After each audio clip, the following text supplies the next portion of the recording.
తెలంగాణ అనే కాజ్ ఇన్ని దశాబ్దాల స్ట్రగుల్. ఎందుకంటే నాకు జయశంకర్ గారితో చాలా టైం దొరికింది. 2004 నుంచి 6 వరకు చాలా టైం దొరికింది. ఆ టైంలో జయశంకర్ గారు, విద్యాసాగర్ రావు గారు వీళ్ళందరూ చెప్పేది ఎట్లా ఈ డిమాండ్లో ఉన్న న్యాయం ఏంది, జస్టిస్ ఏంది, ఇవన్నీ విన్న తర్వాత ఒక సగటు తెలంగాణ బిడ్డగా ఖచ్చితంగా తెలంగాణ కావాలి, ఇంతకు మించిన అవకాశం రాదు సంకీర్ణ శకంలో అని చెప్పి గట్టిగా పనిచేయాలని నిర్ణయం తీసుకుని తర్వాత సార్కి చెప్పిన.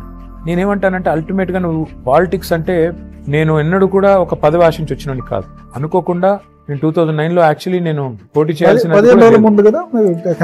అదే అంటున్నాను. నేను అసలు పోటీ చేయాలనుకుంటే నేను ముందు నుంచి ఒక కాన్స్టిట్యున్సీ నర్చర్ చేస్తున్నాను. నేను అట్లా అనుకోలేదు. నేను జస్ట్ తెలంగాణ వస్తే చాలా అనుకుని వచ్చినాను. 14లో తెలంగాణ వచ్చిన తర్వాత భరత్, నేను నిజానికి ఆ రోజు నా వైఫ్ కి, నా కజిన్ హరీష్ రావు గారు కూడా చెప్పిన, సోనియా గాంధీ గారి ఇంట్లోకి నడుచుకుంటూ పోతుంటే ఈరోజు నా లాస్ట్ డే పాలిటిక్స్ లో అని చెప్పిన. ఎందుకు అన్నారు అంటే, హరీష్ రావు గారికి చెప్పిన ఏమంటే, నాకు కాంగ్రెస్ అంటే నాకు చిన్నప్పటి నుంచి పడదు. ఈ దేశంలో సకల దరిద్రాలకు, అన్ని సమస్యలకు వాళ్ళే మూల కారణం అనేది నా అభిప్రాయం.